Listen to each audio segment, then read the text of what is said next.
Ayun, si nanay. Ayun, opo. Yun nga po. Hindi po Dati ba, nay, nakakatayo ka ng mabilis? Tayo nga po kayo. Tignan lang. Ayan po. Upo ulit. Usually po kasi, pag ganyan, kailangan nahawakan namin siya. Or pag siya lang yung sobrang bagal niya, natatayo siya. Ngayon po, kaya niya na. So dati hindi, nagagawa niya pero... Hirap na hirap po. Okay. So pag parang kapag mga lakad po, may lakaran, iiwan po namin siya sa isang lugar kasi ayaw niya na maglakad. Tapos sa hagdan, hirap din, ano?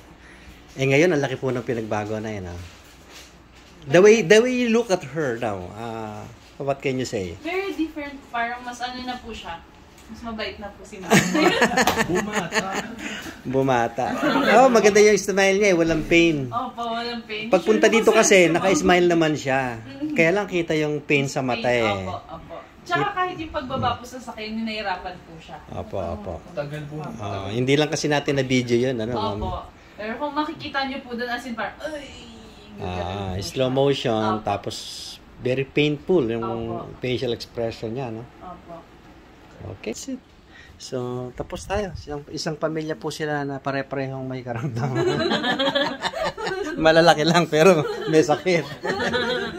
Ayun, si ate, siya po yung tumangkad. Humaba raw yung paa niya. Pero wala po tayong kinalaman doon, pinindot lang po natin yung Opo, 5'7" na ata ako ngayon. Hindi na kasi siya naka-slouch. Yung sinasabi niyang tumangkad siya.